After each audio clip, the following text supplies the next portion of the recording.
In this vid, I'm going to be taking a look at a deck by the Cann1998. When I first saw this deck, I thought it was just a typical Reshiram Typhlosion deck. But when I started to look at it a little closer, he's got some really interesting text that you're not going to see in every deck. So let's take a closer look.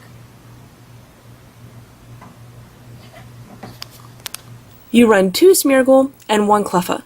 While I personally prefer Cleffa, I understand why you run both. My problem with Smeargle is that I don't want to risk portraiting a Juniper. However, running Cleffas mean that I run a higher risk of getting donked. So if you want to run both, I think that's a decent idea, but I would run 1 of each instead of 2 Smeargle and 1 Cleffa. I would also throw in 1 Tyrogue, since you're already running 1 Cleffa and you're running the risk of a baby donk. Running 1 more would ensure that hopefully you can get the donk back yourself. Your main attacker is Reshiram. Blue Flare does 120, but makes you discard 2 fire energy, so you add in Typhlosion in order to put them back.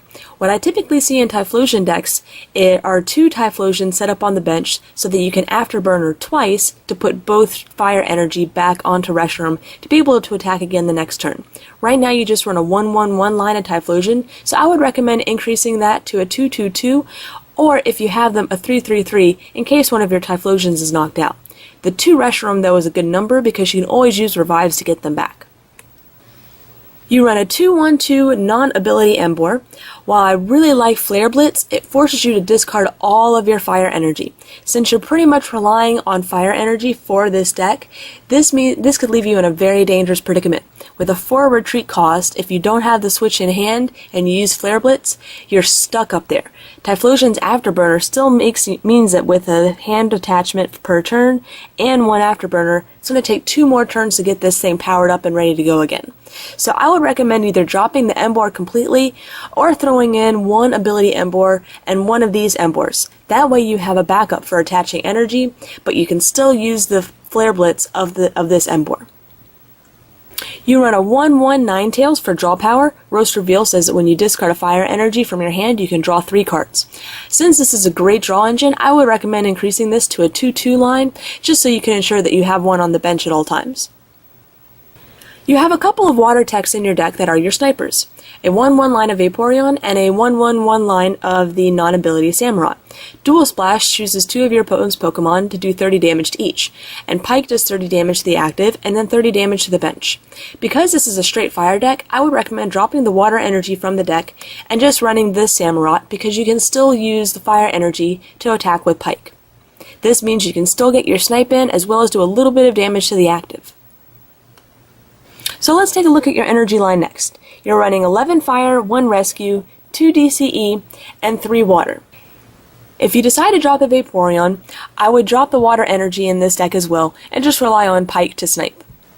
At first I didn't care for the DCE in the deck, but then I realized that not only can Samurott use it with Pike, but so can the Hollow Embor with Flare Blitz, and because it only says discard the fire energy, this means that you could possibly turn around and attack with it the turn after.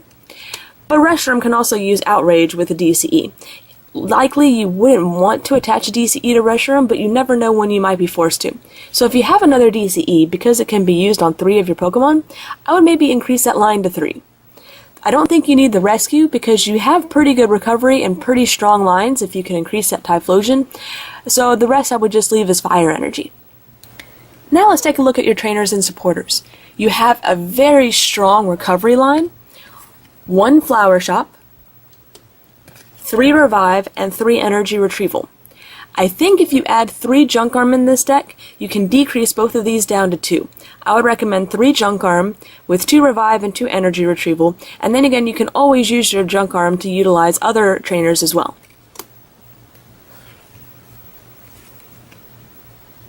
You run 3 Switch, which I understand why you run the high number because of the non-ability Embor having such a high retreat cost, but I would recommend dropping this down to 2. With the implementation of Junk Arm, you can always use it again. The biggest thing that you're missing from this deck is a way to get basic Pokemon into your hand. I would recommend a combination of 3 Pokemon Collector and Dual Ball. Right now you just have 1 Collector in the deck, and I know Collectors can be kind of hard to come by, which is why I think the Dual Ball is an excellent substitution. I like having a high amount of cards that can search out for basics, because with the 3 communication that you run, you can always turn those right back around and pull out evolutions. You run one Interviewers, but I think this is a card that's safe to drop. Because you run so many different types of energy and so many fire energy, you shouldn't have a problem drawing into the cards that you need. You run one Elm, which I think is perfect. I'm not a fan of this card. With more Vileplume decks coming out, one Elm is a very safe card to run. You have excellent hand refreshers, one Copycat and 3 Pawnt, although I might drop the one Copycat and put 4 Pawnt in instead, since Pawnt is a little more consistent in decks that don't require you to have the same hand size as your opponent.